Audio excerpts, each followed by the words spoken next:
ሰላም ጤና ይስጥልን ውድ የቻናላችን ተከታታዮች የፕሮግራማችን ቤተሰቦች፣ ይህ አብዲራዋ ቲዩብ ነው። ፕሮግራም እንዲጀምሩ አዲስ ሆናችሁ ሰብስክራይብ በማድረግ ቤተሰብ እንድትሆኑ ይህንን ፕሮግራም ከሀገር ውጭ የምታደምጡ የቻናላችን ተከታታዮች ድጋፋችሁን በሱፐር ስቲከር፣ ሱፐር ቻት፣ ሱፐር ታንክስ ከኛ ጋር እንድታደርጉ በአክብሮት እየጋበዝን የአራተኛ ክፍል ፕሮግራማችን እንግዲህ ትኩረት የሚያደርገው ወደ ግሬተር ማንቸስተር ተጉዘን ወደዛ ውሃ ሰማያዊዎቹ አካባቢ እየሸተተ ያለው የለውጥ መንገድ ምናልባት እየሰፋ ከመጣ ማህደሩን እያሰፋ ከመጣ የውሃ ሰማያዊዎቹ በበላይነት ሊጉን ካለፉት 10 ዓመት አብዛኛውን የሊጉ ዋንጫ በማንሳት ሱፐር ዶሚናንት ሆኖ በሱፐር ዶሚናንት በመሆን በፔፕ ጋርዲዮላ ውስጥ በኃያልነት በፔፕ ጋርዲዮላ ስር ሆኖ ቆይቷል በሊጉ። ይህንን ጉዳይ ደግሞ ለማስቀጠል ቱሎችን በአግባቡ ወደ ክለቡ በማምጣት ለውጦችን ሂደቶችን ጀምሯል። የፔፕ ቡድን ሂደት ጀምሯል። ግን የፔፕ ጋርዲዮላ ማንቸስተር ሲቲም ሆነ ሙኒክ ባርሳም በለውጥ ውስጥ ነበር ድልም ያጣጠመው። የአሁኑ ግን መሰረታዊ ስር ነቀል ያስተሳሰብም የተጫዋች ለውጥ እየተደረገ እድሳቱ 12 ተጫዋች አዳዲስ በማምጣት ላይ የተመሰረተ ስለሆኑ እንግዲህ ጉዳዮች ትንሽ ሂደት ስለፈለጉ አንዳንዴ ሂደት ሁሉ እንደ ሊጉ ስታንዳርድ ወሳኝ ስለሆነ የተወሰኑ መመዘኛዎችን ጊዜዎችን ሊፈልጉ ይችላሉ እና በዛ መሰረት እንግዲህ የፔፕ ቡድን በተወሰነ መልኩ ለውጥ ውስጥ የገባ ቡድን እንደሆነ እናስተውላለን። አሁን ጉዳዩ ለውጡ ፔፕ ጋርዲዮላንም ያካተተ ከሆነ ነው ችግሩ። ፔፕ የሳይንስ ምርምር ማዕከል የእግር ኳስ ሳይንሳዊ የምርምር ማዕከል አድርጎታል እያለ ምሽት ላይ እንደውም አንድ የእግር ኳስ ፍልስፍና በስፋት ታክቲካል ጉዳዮችን አንስቶ የሚተነትን አንድ ፔጅ ላይ ስመለከት ነበር። ፔፕ ማንቸስተር ሲቲ አንድ የእግር ኳስ ሳይንሳዊ ማዕከል በቃ የምርምር ዲፓርትመንት አድርጎታል ይላል። በእግር ኳስ ሳይንስ ውስጥ ፔፕ ሲቲን በቃ መካኒካል ፉትቦል አድርጎታል። የማይሞክረው ኤክስፐሪመንት የለም ማለት ግን ኤክስፐሪመንቱ ምን ይዞ እየመጣ ነው ይላል? ዋንጫዎችን፣ ክብርን፣ ከፍታን። በተለይ ይሄን ፈታኝ ሊግ በታሪክ ታይቶ በማይታወቅ ሁኔታ 4 ተከታታይ ዓመት ማንሳት የዛ ሳይንሳዊ የምርምር ውጤት ነው ይላል። የዚህ ሳይንሳዊ ምርምር ውጤት ደግሞ አንደኛው ጅማሮ የምናስተውለው ይላል በተለያዩ ኮቺንግ ስታፎች ይሄ ሳይንሳዊ የፔፕ ጋርዲዮላ ምርምር በላቀ ደረጃ ውጤታማ የሆነ ማምጣቱ ነው። አረ እንዴት አይነት አስደናቂ ለአንድ ሰዓት ከምናምን ስለ ታክቲክ የሚያነሳ እና ሰፊ ነው እሱ የሚያነሳው ነጥብ። ነገር ግን የዚህ የምርምር ማዕከል አሁን ሲቲን የምርምር ማዕከል ብለን እሺ ለዚህ ፕሮግራም እንጥራና ይህን የምርምር ማዕከል በቀጣይ ማን ነው በበላይነት ሊመራ የሚችለው? ፔፕ ከለቀቀ ኤክስፐሪመንታል ካምፓኒ ሆኗል ነው የሚለው ይሄ ተንታኝ። አብዛኛው የሚያነሳቸውን ነጥቦች በሌላ ፕሮግራም አብዝተን እንወያያለን። ግን ለዚህ ነጥብ ግን እቺ መነሻ ላድርግና ማን ሊያስቀጥል ፋብሪ ይላሉ፣ አሎንሶ፣ ዲዘርቢ ነበር አንዱ ቶትናም ገብቷል። ዋና አሁን ደግሞ የመራ ሊዲንግ ካንዲዴት ደግሞ እንደምታውቁት ኤንዞ ማሬስካ ናቸው። እነዚህ ሁሉ አሰልጣኞች ግን አብረው እንኳን ቢያሰለጥኑ በፔፕ ደረጃ ኤክስፐሪመንታል ማንቸስተር ሲቲን እየተብላላ በጣም በከፍተኛ ከፍታ ላይ የተቀመጠ መብላላት ማምጣት ይችላሉ ማለት ትሪፕል ዊነር የሆነ 4 ዓመት ተከታታይ ያሸነፈ ሊጉን 6 ጊዜ ያነሳ እንደዚህ አይነት መብላላትን የዚህን አይነት ከፍታ ማምጣት ይችላሉ ወይ? እኔ በበኩሌ አይመስለኝም። አይደለም አንዱ በተናጠል በድምሩ አብሮ በጋራ ሲቲም ቢያሰለጥኑ። ለምን ፔፕ የዛሬ ዓመት የተጠቀመውን ታክቲክ የዛሬ 2 ዓመት፣ የዛሬ 3 ዓመት፣ የዛሬ 4 ዓመት፣ የዛሬ 5 ዓመት በየዓመቱ የተጠቀመውን ታክቲክ ደግሞ አያውቅም። በአንድ አይነት የጨዋታ ስታይል ሁሌ ፖሴሽን ይላሉ። ፖሴሽኑን ስትራክቸሩን ብንመለከት ቲኪታክ አለ፣ ታፕ አለ፣ አውቶ ፖዚሽን አለ፣ የፎልስ ናይንን በ4-6-0 ስትራክቸር አለ፣ 2-6-2 አለ፣ 2-3-5 አለ። አረ የፔፕ የታክቲክ ብዛቱ ግን ኦቨርቲንኪንጉ ሲቲ ቤት 100% ኤክስፐሪመንታል ጌሙ ሰርቷል። በዚህ ደረጃ እግር ኳስን በከፍተኛ ፍልስፍና እያዝናና እያሳመነ ድል ያደረገ አሰልጣኝ ሲወጣ የሚወጣበት ጫማ ስፋቱ በጣም ሰፊ ነው። ጥሎ የሚወጣው ቦታ በጣም ሰፊ ነው። በስትራክቸር ጭምር ላይደፈን ይችላል። አይደለም ግለሰብ ተተክቶ። በእርግጥ በእግር ኳስ የማይተካ የለም የሚሉት አንድ ተመሳሳይ ፈሊጥ አለ። ይሄ ጉዳይ በእግር ኳስ የማይተካ የለም የሚለው ጉዳይ እንኳን እንደ ቡድን ተጫዋች ይተካል፣ አሰልጣኝ ግን ይተካል የሚለው ሳይንስ ለጊዜው ይቆያል። የትኛውም አሰልጣኝ ይተካል የሚለውን ሐሳብ እንዴት ፔፕና ክሎፕ ሊያሟሉ ይችላሉ? ይሄ ከባድ ነው። ይሄ ለእግር ኳስም ጥሩ ምክንያት አይመስለኝም። ለምን ሁለቱ ያበረከቱት ነገር ለየክለባቸው እግር ኳሳዊ ሳይንስም ለዛ እኮ ነው 98 97 ነጥብ አምጥተው 91 92 ነጥብ እያመጡ ያጠናቀቁት። ከዛም በኋላ ማን 90 ቤት ገባ? ከዛ በፊትስ ማን 100 ነጥብ ደርሶ ከዛ በላይ ነጥብ አመጣ? ማን በ99 ነጥብ የሊጉን ዋንጫ አሳካ? ስለዚህ ያበረከቱት ጉዳይ እንደዚህ በአንድ መነጽር ካየን በጣም የነሱንም ክሬዲት ማሳጣት። አሁን ግን ዋና ለማንሳት በዚህ ፕሮግራም ያሰብኩት ከሲቲ በስተጀርባ ያሉ ትላልቅ ኃላፊዎች እንግዲህ ፔፕን በእርጋታ ሊያናግሩት እቅድ እንዲያዙ ነው ዘ ታይምስ ዘገባ ይዞ የወጣው። የኔ ባለው ዘገባ መሰረት በእርጋታ ማለት ያለፈውን ኢንተርናሽናል ብሬክ የሲቲ ኃላፊዎች ከፔፕ ጋር የጠበቀ ሚቲንግ እንደነበራቸው ዘገባዎች እያሳዩ ሚቲንጉ እንግዲህ የመጀመሪያ ክፍል ግንኙነታቸው ትኩረት ያደረገው ስለ አሰልጣኙ ቆይታ ሲቲ ወደ ገበያ ወጥቶ በእርግጠኝነት አሰልጣኝ መልምሎ እንዲያዘጋጅ ከፔፕ የሚወሰነው ውሳኔ ፍለጋ ነው።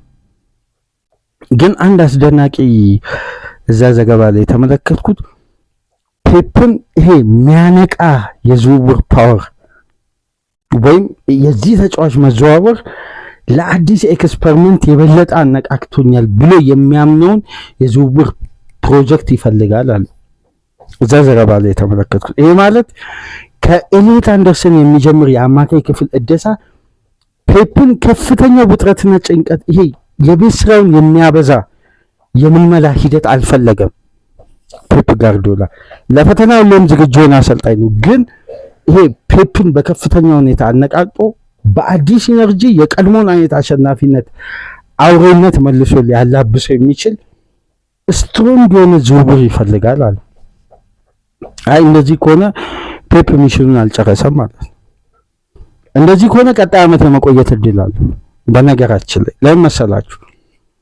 እረፍት ላድርግና ጉልበት ሰብስቤ ልምጣ ካለ ነው ችግሩ። 1-2 ዓመት እረፍት አድርጎ እስከሚመለስ ድረስ ይሄን ጋፕ ይፈልጋል ፔፕ በየጊዜው።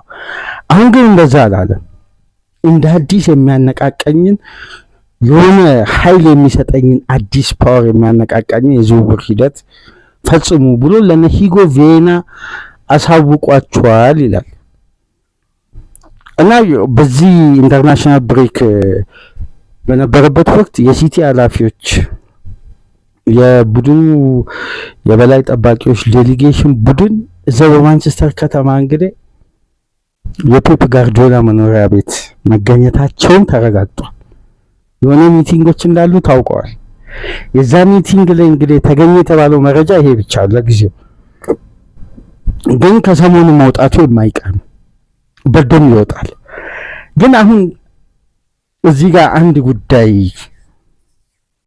በደንብ ከፔፕ አሰልጣኝነት ዘመን ኤክስፒሪየንስ ጋር ያለፉትን ጊዜያት ወደ ኋላ መለስ ብለን ካስታወስንና ካስተዋልን ፔፕ በሽንፈት ሊጉ ላይ ድጋሚ ሳይነግስ የለቀቀበት እኮ ቡድን የለም። ዘንድሮ በእርግጥ ከእጁ ወጥቷል፣ ግን እድሉ 100% አልተጠናቀቀም። ምክንያቱም የተወሰኑ የነጥብ መጣል መንሸራተት በአርሰናል በኩል ከተስተዋለ ፔፕ ድጋሚ ሊጉ ሊያነሳ የሚችልበት እድል ሊፈጠር ይችላል። ይሄ ግን ሞስት ፕሮባብሊ የመሆን እድሉ በጣም ጠባብ ነው። ነገር ግን አሁን እያነሳን ያለነው የፔፕ ቆይታ ለኔ አሁን 50-50 ከነበረው 65-35 ሆኗል። ፔፕ የመቆየት እድሉ 65% ነው። ፔፕ ሊቆይ ይችላል። መረጃውን ለተመለከተ ፔፕ ሊቆይ ይችላል። ይሄን ለውጥ ሳያጠናቅቅ ይሄን የጀመረውን የሲቲ መልሶ ግንባታ ሳያጠናቅቅ በእንጥልጥል ጥሎ ፔፕ ቡድን መሄድ አይፈልግም። ለምን? ሲቲ ላለፈው 10 ዓመት ለፔፕ የሚፈልገውን ቱል አቅርቦለታል። ሲቲን አደጋ ላይ ጥሎ መሄድ አይፈልግም። ያን ሜንታሊቲ ገንብቶ ግን ይህን የእግር ኳስ የምርምር ክፍልን እንዲሁ በታትኖ ሳያይዝ ሳያቀናጅ ወደ አንድ ሀዲድ ቢያንስ በሜንታሊቲ ደረጃ ሳያስገባ ፔፕ አይሄድም እና አንዱ ይመስለኛል ይሄ የራሴ ግምት ነው ለፔፕ ጭንቀት የሆነበት ጉዳይ የነ በርናንዶ ሲልቫ ለመልቀቅ መቃረብ፣ የነ ሮድሪ መዳከም ክፍተቱ እሱ በሚያስበው ኤክስፐሪመንት ደረጃ ለመተካት በጣም ፈታኝ ሆኖበታል። እንዴት መሰላችሁ? ይሄን በእግር ኳሳዊ አመለካከት ከተመለከታችሁ ፔፕ በሚያስበው በዛ ረቂቅ የኳስ አስተሳሰብ ደረጃ አሁን የበርናንዶ ሲልቫን ተቾችን ፔፕ የሚጠቀምበት ስትራቴጂ አለ እንጂ ግለሰብ በግለሰብ በመተካት ደረጃ ማቆ ፔፕ ለበርናንዶ ሲልቫ ተተኪ እኮ አያጣም ገበያ ላይ። ቴክኒካሊ ግን በርናንዶ ሲልቫ ያን ኤክስፐሪመንት ተረድቶ ሲፈጽም አንዳንዴ እኮ የፔፕን ትእዛዝ አይጠብቅም። ፔፕ እንደዚህ አድርግ ብሎ የጨዋታ ሚሽን አይነግረውም። ለምን? አዳፕት ከዛ ሳይንሳዊ ኤክስፐሪመንት ጋር ተጫዋቾች አዳፕት ሲያደርጉ ምን ማድረግ እንዳለባቸው ያውቁታል። ለዛ እኮ ነው ፔፕ ችግራችንን አውቀናል አብሮ የኤክስፐሪመንቱ አንዱ አካል አድርጎ ነው እንጂ የሚሞክረው እሱ ሆኖ ሌሎቹ የሱ ቱል አድርጎ አይናገርም። አሁን በርናንዶ ሲልቫን ለመተካት በበርናንዶ ሲልቫ የኳስ እውቀቱ ብሬን ውስጥ ያለውን ተጫዋች እንደገና ገበያ ላይ አምጥቶ በዛ ደረጃ የማብቃቱ ስራ በራሱ ፔፕን ኮዱ በጣም አንዳንዴ ምን መሰላችሁ እግር ኳስ ውስጥ ለእግር ኳስ ካላቸው ፍቅር የተነሳ ከፍተኛ ይሄ ኦቨርቲንኪንግ ውስጥ የሚገቡት አሰልጣኞች በእንደዚህ አይነት ኪ ቱሎች ናቸው። አሁን ለምሳሌ ክሎፕ በጣም የረጅም ጊዜ ጭንቀታቸው ያን የሶስቱን ሚድፊልደር ባላንስ መጠበቅ ነው፣ ማስቀጠል እንደገና ያንን ኢነርጂ እንዴት ነው ድጋሚ ቢልድ የሚያደርገው የሚለው ጉዳይ በጣም ያስጨንቃቸው ነበር። ግን ተመልከቱ ቴክኒካሊ እንደርሰንን መተካት ለሊቨርፑል ከብዶት አይደለም፣ ፋቢኞን መተካት ከብዶት አይደለም፣ ወይም ዋይናልደምን። ነገር ግን ያን ኤክስፐሪመንት ያበቁበት ደረጃን ድጋሚ ለማምጣት ያለውን ሂደት ነው እነሱ ወደኋላ ተመልሶ የቤት ስራውን ካልኩሌት የሚያደርጉት። ያኔ ክሎፕ አሁን ኢነርጂ አልቋል ያሉት ለዚህ በጣም ከፍተኛ ማሰብ ይፈልጋል። አንዳንዴ ከእግር ኳስ አሰልጣኞች ሲወጡ በቃ ባዶ ነው የሚሆኑት። ለምን? ረጅም ጊዜ በማሰብ ይሄን እያንዳንዱን ጥቃቅን ጉዳይ መፍትሄ እየተበጀ ለእያንዳንዱ ጨዋታ ለ38 ጨዋታ ጥቃቅን ጉዳይ መፍትሄ እየተሰጠው ሲታለፍ ያለው ጊዜና የሚያጠፉት ጊዜን ስታስቡት ኤክስፐሪመንቱ ከባድ ነው። ስለዚህ አሁን ለፔፕ ሂደቱን ሊያከብድ የሚችለው የነዚህ ቱሎች መነካካት ነው። ከኋላ መስመር ዶናሩማን አምጥቶ ቢልዳፑ ተበላሽቶበታል ፔፕ። ይሄን ማስተካከል ይፈልጋል። ግን ቤስት ሹት ስቶፐር ነው ዶናሩማ፣ ነገር ግን ቤስት ፕሌየር አይደለም። ገና እሱን ቅኝት ለማስተካከል ሴንተር ባኩን እንዴት አጀስት ማድረግ እንዳለበት፣ ፉል ባኩን እንዴት ባላንስ ማድረግ እንዳለበት፣ እንዴት ገና የ6 ቁጥር ተጫዋች በዚህ ባላንስ ውስጥ ፊት እንደሚያደርግና ለዚህ ባላንስ ደግሞ የሚገባውን ተጫዋች እንዴት ማብቃት እንዳለበት፣ እነዚህም ደግሞ ጆይንት ዋና ሰርኪቱን የሚያገናኙ የበርናንዶ ሲልቫ አይነት ሜዳ ውስጥ ምን ማድረግ እንዳለበት የማይነገረውን ተጫዋች አይነት ደግሞ ሜዳ ውስጥ ክሬት የማድረግ አሁን በነቸርኪ ችልተኝነት ሜዳ ውስጥ ይራመዳሉ ከፈለጉ ሲቲ እየመራ እያለ ፎደን ላይ ጋርዲዮላ ያለው እምነት አሁንም ከ100% በላይ ነው። ልክ እንደ ሊዮኔል ሜሲ ማብቃት የሚፈልገው ተጫዋች ግን አሁን የፎደን ተደራራቢ ጉዳትና ይሄ ማች ፊትነስ በጣም የተጫዋቹ እድገት ላይ መሰናክል ስለሆነ ይሄን መጠበቅና ይሄን በያዘው ኤክስፐሪመንት ራሱ ማሳደግ በጣም ጊዜ ይፈልጋል እና ይሄ ስራ ቀላል አይደለም። በነ ፔፕ ደረጃ ስታስቡት በጣም ቀላል እንደ ቀልድ ኤንዞ ማሬስካ ፔፕ ጋርዲዮላን ይተካሉ ብለው ማለት ቦታን በቦታ ማለት የአሰልጣኝነት ቦታቸውን ይረከባሉ ተብሎ የእንግሊዝ ሚዲያ እንዲሁ ሲተነተን አንዳንዴ ይገርመኛል። ፔፕን መተካት ቀላል ነው እንዴ? ፔፕን ለመተካት ኤንዞ ማሬስካን አስቀምጠው። ኤንዞ ማሬስካ መጥፎ አሰልጣኝ ሆነ አይደለም፣ ምርጥ አሰልጣኝ ግን የፔፕን ጫማ በኤንዞ ማሬስካ ውስጥ ስትመለከቱ ለኤንዞ ማሬስካ ይሄ ሳይንሳዊ የምርምር ማዕከል በእግር ኳስ ውስጥ ፔፕ የገነባው ማንቸስተር ሲቲን እንዴት ነው እንደ ቀላሉ ኤንዞ ማሬስካ መጥተው የሚረከቡት? ይሄ ከባድ እኮ ነው። በእግር ኳስ እንኳን ስታስቡት እነዛን የፔፕ ስሌቶችን እንዴት ነው ማሬስካ ሲል ሊያስቀጥል የሚችለው? ለማሬስካ ራሱ ከባድ የቤት ስራ ነው የሚጠብቀው።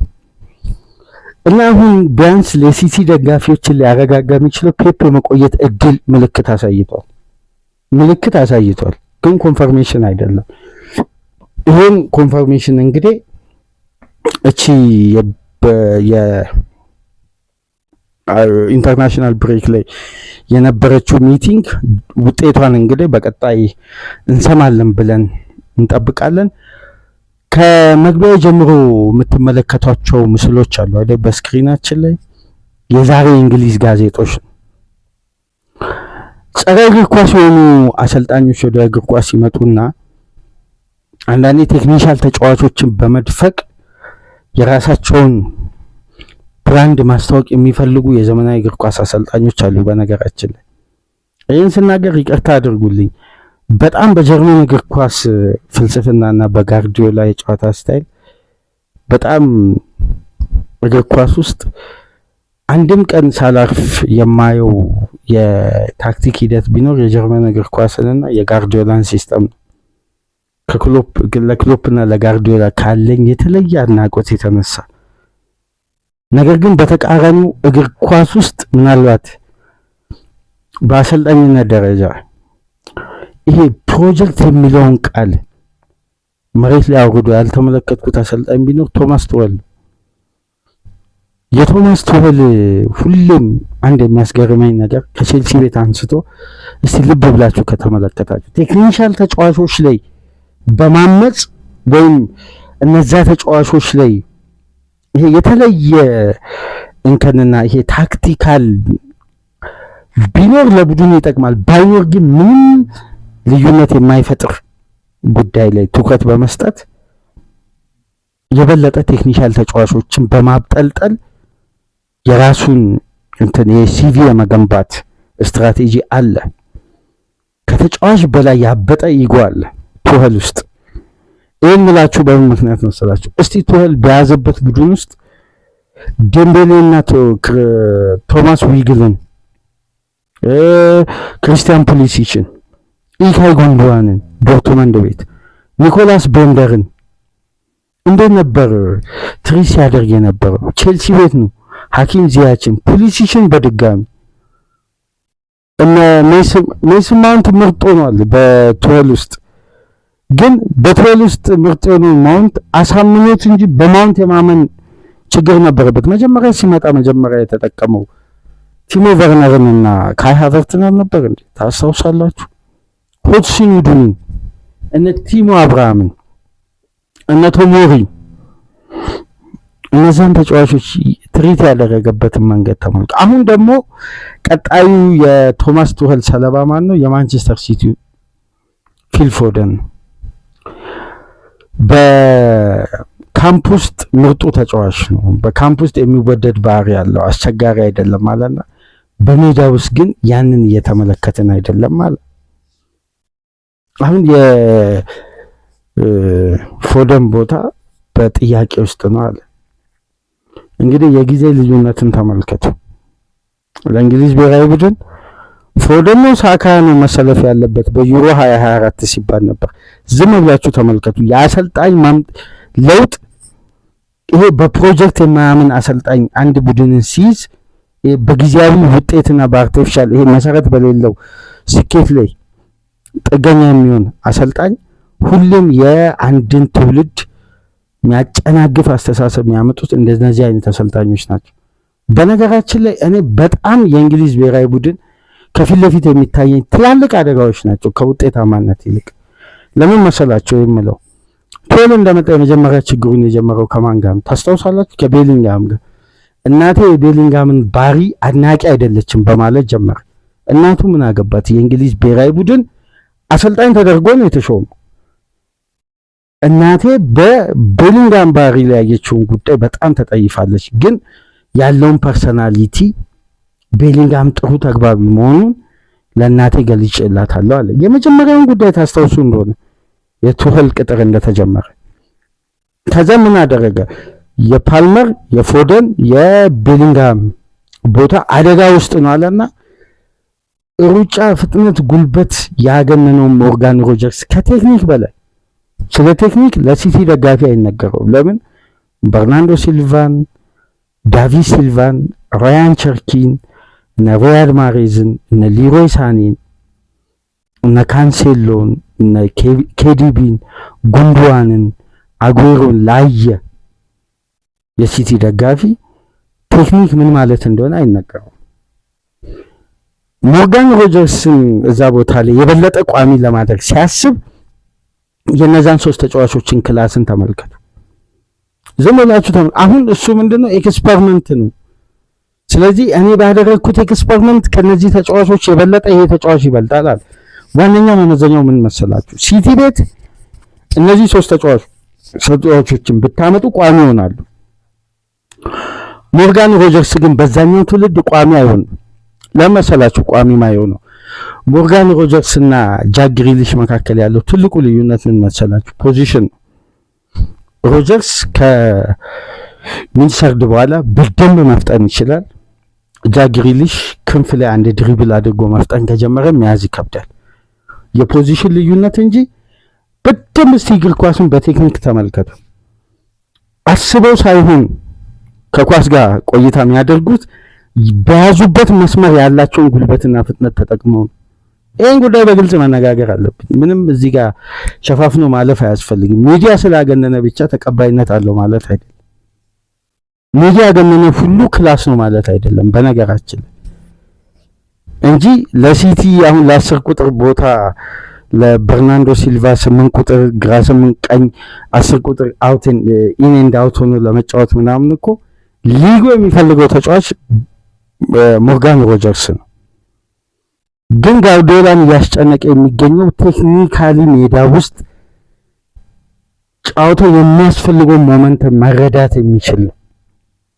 ስለፈጠነ የማይፈጥን ዝግ ስላለ ዝግ ባለ ቴምቦ የማይጫወት ተጫዋችን ነው። ይሄ ጌም አንባቢ ተጫዋች፣ ይሄ የአንድሬስ ኢኒየስታ አይነት ተጫዋች አለ አይደል? ጨዋታን የማንበብ አቅም፣ የተጋጣሚ ድክመት ነቅሎ የማውጣት የተጋጣሚን ጥንካሬ የበለጠ የመጠንቀቅን ባህሪ የተላበሰ አማካይ ክፍል ማለት። አሁን እንግዲህ ቱኸል በሚለው አስተያየት ከሆነ ፎደን ወደ ዓለም ዋንጫ የመውሰዱን ጉዳይ ላይ እንግዲህ ጥያቄ ምልክት አስቀምጧል። የእግር ኳስን መሞት የምንመለከተው ፎደን በየትኛው ብቃት ላይም ሊሆን ይችላል፣ ግን ለእንግሊዝ ብሔራዊ ቡድን ቦታ ያንሳል ብዬ አላስብም። ፎደን ጥሩ አይደለም። ፎደን ከሴፕቴምበር እስከ ኖቬምበር ወር ባለው አስተማማኝ ነበር። ከዛም በኋላ ይሄ ቁርጭምጭሚት ጉዳት ባገረሸበት ቁጥር ይሄ ተጫዋች ብቃቱ አብሮ ይቀንሳል። ይሄ እንግዲህ ክሮኒክ ነው። ወደ ፕራይም ታይሙ ሲመጣ የሚስተካከል ነው። ግን ለእንግሊዝ ብሔራዊ ቡድን እውነት ነው የምላችሁ ፎደን ካነሰ እግር ኳስ ፍትሃዊ አይደለም። ፎደን ያንሳል የሚል የእግር ኳስ ተመልካች ካለ በግልጽ ኮሜንት መስጫ ላይ ይሄን ፕሮግራም ያደምጥ፣ በሀሳቦች ልዩነት ሊሞግት ይችላል። ኮሜንት ላይ ያስቀምጥ። በደንብ ሀሳቦችን መለዋወጥ እንችላለን። እንደ ቱወል አይነት መሰረት የሌለው የአጭር ጊዜ ስኬትን የሚያስቡ አሰልጣኞች ግን ትውልድ እንደቀጩ ነው። እቺን አባባሌን በነገራችን ላይ አስሙ ከወራት በፊት ተናግሬያለሁ። ከቤሊንጋም ጋር በተፈጠረው አለመግባባት እንግሊዝን አብዛኛው ከፊት ለፊት ግምት እያስቀመጠ ነው። እንግሊዝ ብሔራዊ ቡድን በዓለም ዋንጫ ተዋርዳ እንዳትወጣ ብዙ እየተጠበቀ ነው። እነሱ ሁሌም ከሚሰሩት በላይ የሚያወሩት ከፍ ስለሚል የእንግሊዝ ሚዲያ የሚሰጠው ቦታ ሁሌም ለእንግሊዝ መፈጥፈጥ አንደኛ ተጠያቂ ሚዲያው በአንዴ ይወስድና ዓለም ላይ 18 ዓለም ዋንጫ 20 ምናምን ዩሮ ያሸነፈ ቡድን ነው የሚመስለው። ከሀገራት ውድድር አሸናፊነት ለአመታት እንደራቀችውላ የሚታወቅ አይመስለኝም። እኔ ሚዲያው ወስዶ የሚያስቀምጥበት ደረጃ አንድ ፈቀቅ የሚል መሰረታዊ የጨዋታ ሪትምና ይሄ የዓለምን የእግር ኳስ ፍልስፍና የሚቀይር የአጨዋወት ሲስተም አንዱም አሰልጣኝ ይዞ መጥቶ አልተመለከትንም። ካፔሎም ኤሪክሰንም ይሄ ሽንት ቤት ውስጥ ነው የተሰናበተው ማለት ነው። ማክላረን እንደውም የማክላረንን እናስታውሰው ስቲቭ ማክላረን ሳክ አት ዌምብሌ ቶይሌት ነበር የሚለው የዴሊ ሚረር የፊት ገጽ። ለምን ዌምብሌ ሽንት ቤት ውስጥ ሆኖ ነበር እሱ መሰናበቱን በስልኩ ያየው።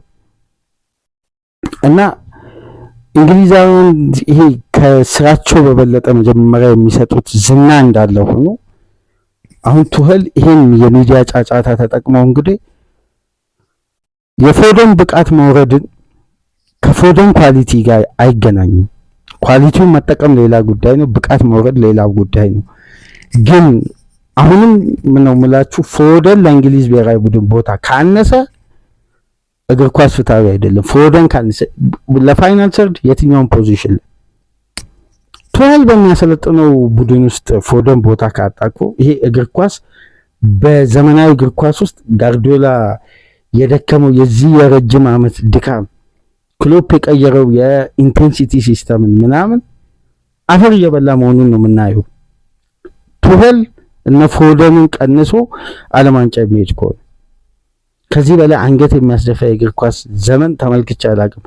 ቴክኒሻል ተጫዋች ቀርቶ እና ኤሌት አንደርሰን በሸርተቴያቸውና በኢንተርሴፕሽን እኮ ነው አሁን 100 ሚሊዮን ፓውንድ የሚከፈልባቸው።